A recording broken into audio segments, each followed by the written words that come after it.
There are seasons in life when nothing moves, when effort feels unanswered and time stretches longer than our courage. We wait for news, for healing, for purpose to reveal itself. And in that waiting, the heart grows tired. We begin to wonder if patience is just another word for being forgotten. But what if waiting is not emptiness?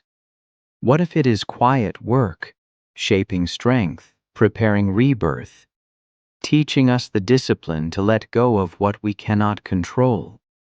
This is a story about patience, not as weakness but as a form of courage.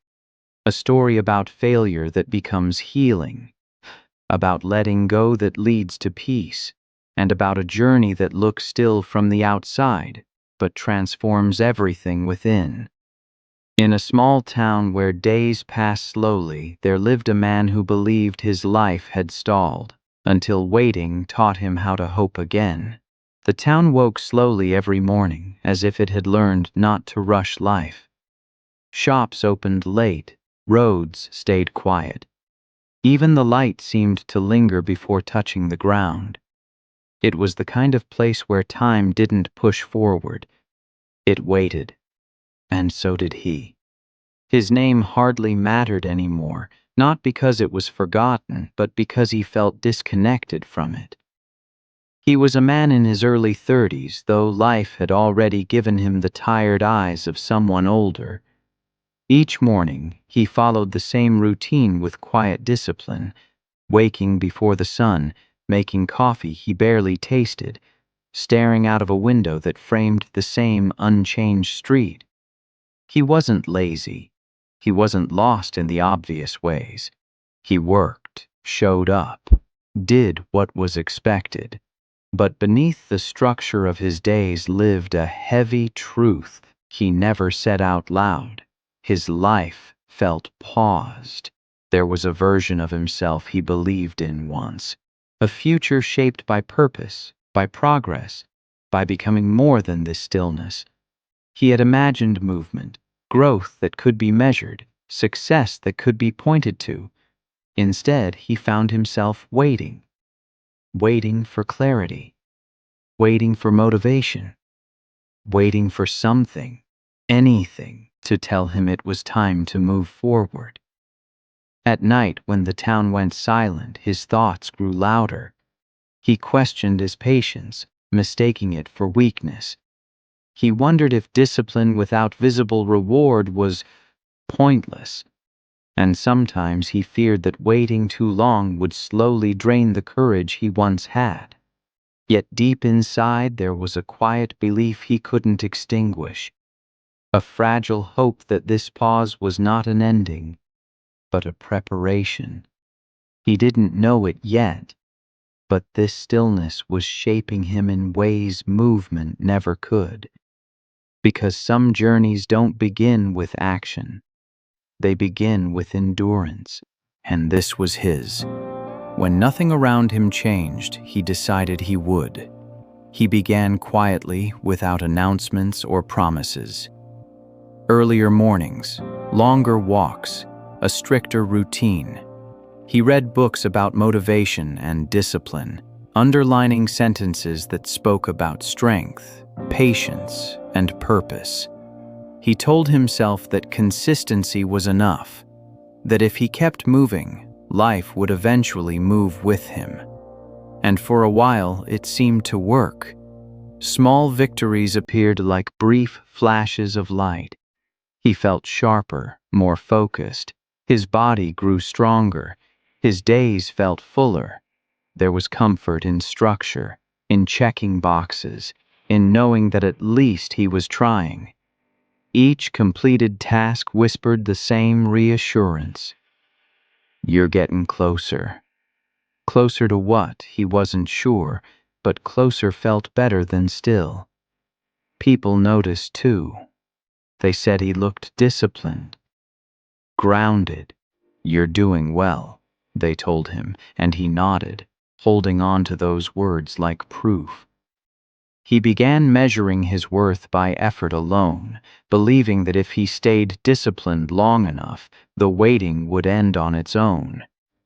But beneath the motivation lived impatience. He expected results to arrive on schedule. He watched the calendar as if time owed him something.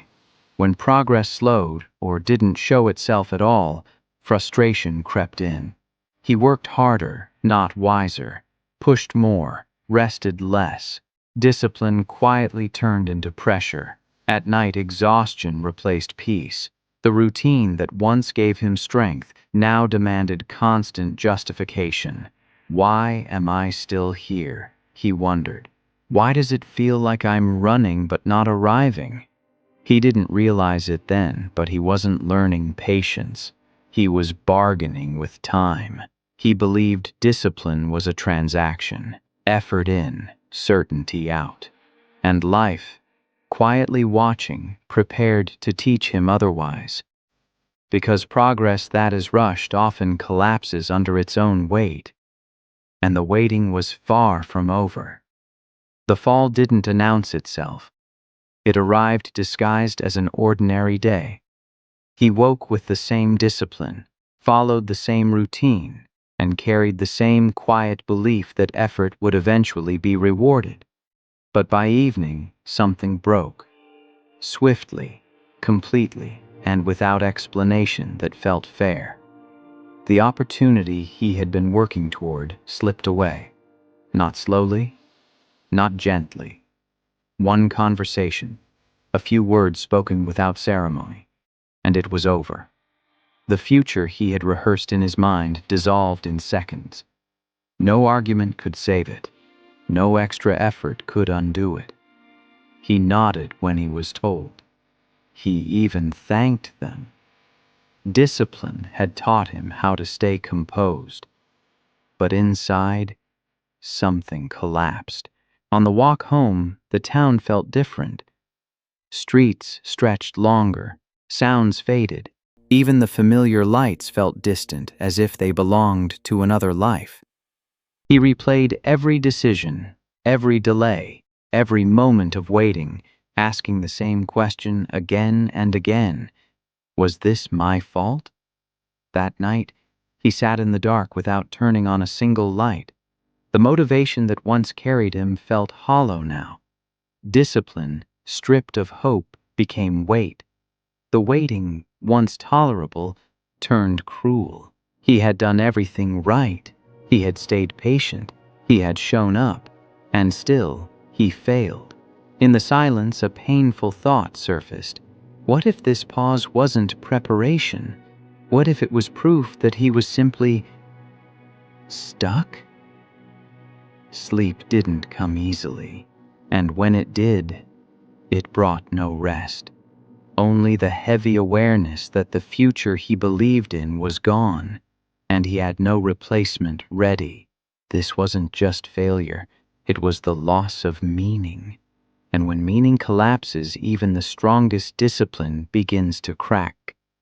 In the days that followed, he lived in repetition, not routine, but replay. Every moment of the past became something to inspect, something to correct. He revisited old conversations, paused at decisions he wished he had made faster, braver, differently. His mind became a courtroom, and he was both the accused and the judge. Waiting had changed its shape. It was no longer quiet. It was loud, restless, unforgiving. He woke with the urge to fix what could no longer be touched, to force an outcome that had already closed its doors. Letting go felt impossible, because letting go felt like admitting that all those months of discipline and patience had led nowhere. So he held on. He refreshed messages that would not come. He kept notes from plans that no longer existed. He told himself that if he stayed attached long enough, something might reverse itself. Hope became a form of control, fragile, desperate, exhausting. The town continued its slow rhythm, indifferent to his internal chaos. People passed him, unaware of the storm he carried silently. He smiled when spoken to, nodded at familiar faces, and returned home to the same quiet room where the past still lived. Guilt settled in next. Guilt for wanting more. Guilt for not being enough. Guilt for believing that patience alone could protect him from failure. He began to see his waiting as a flaw, as proof that he had hesitated when others moved. And yet, despite the pain, he refused to release what was lost. Because when we cling to the past, it gives us the illusion of purpose. It keeps us busy. It keeps us from feeling the emptiness beneath. But emptiness, patient and persistent, waited for him too, and it was drawing closer. There comes a point when even resistance grows tired. For him, it arrived on a night so quiet it felt unreal. No music, no screens, no distractions left to negotiate with the silence. The town slept, and for the first time in weeks, he stopped trying to outrun his thoughts.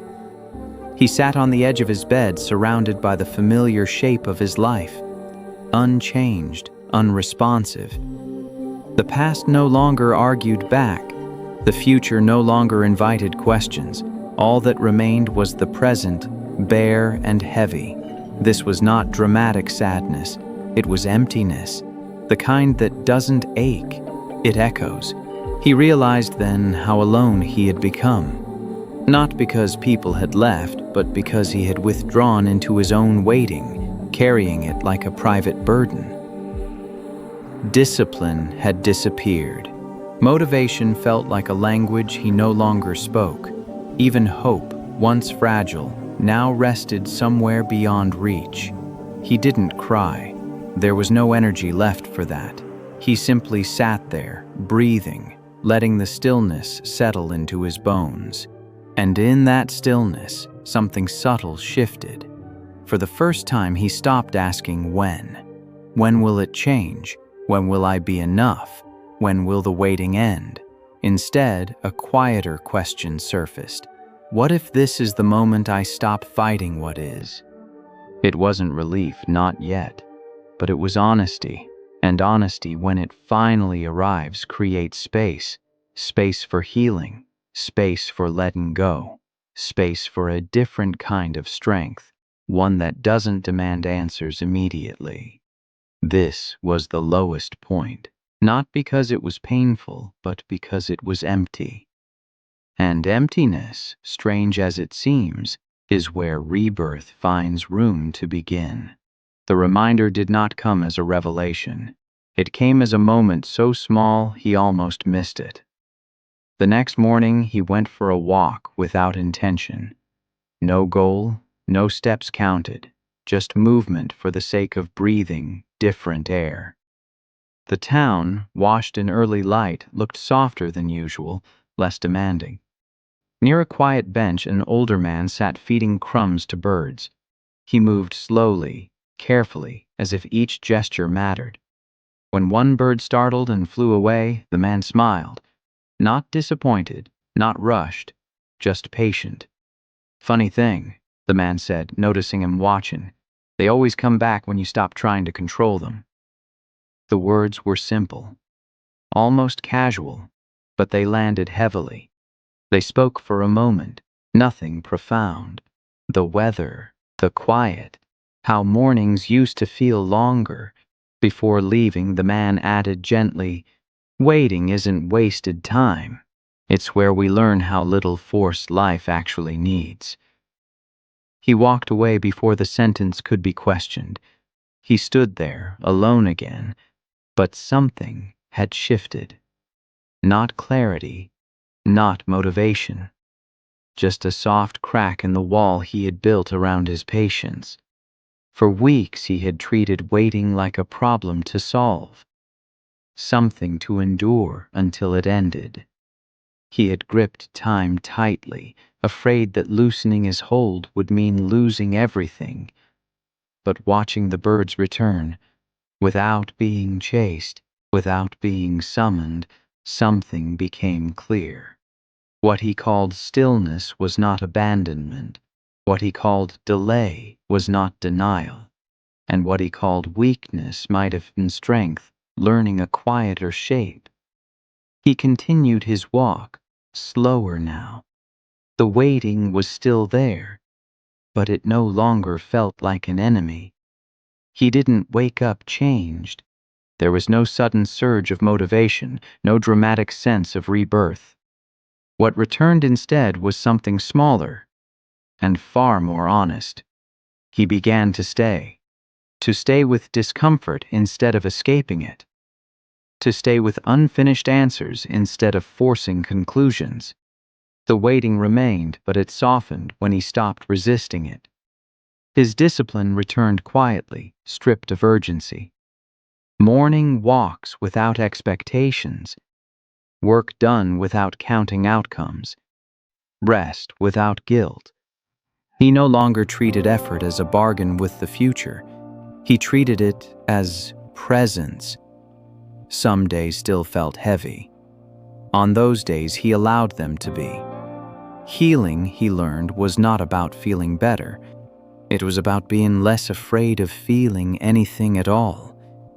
He started letting go in subtle ways. Old notes were put away. Conversations stopped being replayed. He caught himself when his thoughts rushed ahead and gently brought them back. Not with force, with patience. And slowly something unfamiliar emerged. Peace. Not the kind that celebrates arrival, but the kind that accepts the road. His life had not suddenly moved forward. The town remained slow. The outcomes remained uncertain, but he was no longer measuring his worth by speed. Waiting, once a punishment, became practice, a training ground for strength that didn't need proof. A space where purpose was not chased but clarified. He realized that courage was not always about action. Sometimes it was about restraint, about trusting that growth could happen beneath the surface, unseen. The pause that once frightened him now felt like a teacher, and though the journey was far from over, he sensed something important had begun. Not a new chapter of success, but a deeper chapter of self-respect. He was learning how to stay. Growth, when it is real, is never left unchallenged. Just as peace began to feel familiar, old habits returned quietly. The urge to rush, the need to measure, the fear that stillness might turn into stagnation. On certain mornings, impatience knocked again, disguised as ambition. He noticed it in his thoughts first. You're falling behind. Others are moving faster. How long can you really wait? The voices sounded convincing because they were familiar. They had once driven him. They had once given him energy. But now he paused before listening.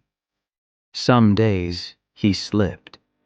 He checked timelines that no longer mattered, compared his journey to someone else's progress, questioned whether patience was just comfort dressed up as wisdom. And yet, he returned to his walks, returned to his breath, returned to doing the work without demanding applause from the future. This time, consistency wasn't fueled by fear. It was anchored in trust. That was the difference. Waiting tested him not by adding weight, but by offering temptation. The temptation to abandon what was working quietly for what promised faster results. Strength revealed itself in his ability to remain, not rigid, not stubborn, but grounded. Time continued its slow movement, unchanged by his internal victories. But inside, something steady formed. A sense of self that did not collapse when progress felt invisible. He learned that discipline was not about control. It was about commitment. Commitment to the journey, even when motivation faded. Commitment to patience, even when no one noticed. And for the first time, waiting no longer felt like standing still. It felt like walking a path only he could see. One morning, he woke without the familiar weight on his chest. Nothing extraordinary had happened, No message arrived. No door swung open. The town looked the same, slow, quiet, unremarkable, and yet something inside him had settled into place. He moved through his day with an ease he didn't recognize at first. Not excitement, not relief, just steadiness, the kind that doesn't ask to be named. Waiting was still part of his life, but it no longer defined it. It walked beside him now, no longer ahead of him, no longer behind. He had stopped treating time like an opponent to defeat and started seeing it as a companion that reveals what rushing hides. Purpose appeared differently than he expected. It wasn't a destination. It wasn't a title or an outcome. It was the way he showed up, present, patient, awake. It was the quiet strength of choosing integrity over urgency, depth over speed. He noticed beauty he had missed before: morning light on old buildings, the sound of footsteps on empty streets, the comfort of doing one thing fully instead of many things hurriedly. Failure no longer felt like a verdict, it felt like instruction. Healing was no longer something he waited for. It was something he practiced daily through acceptance. For the first time in a long while, he trusted himself. Not because he had succeeded, but because he had endured without losing heart. The pause that once terrified him had done its work. He hadn't arrived anywhere new, but he had become someone new. And that, he understood now, was the true rebirth.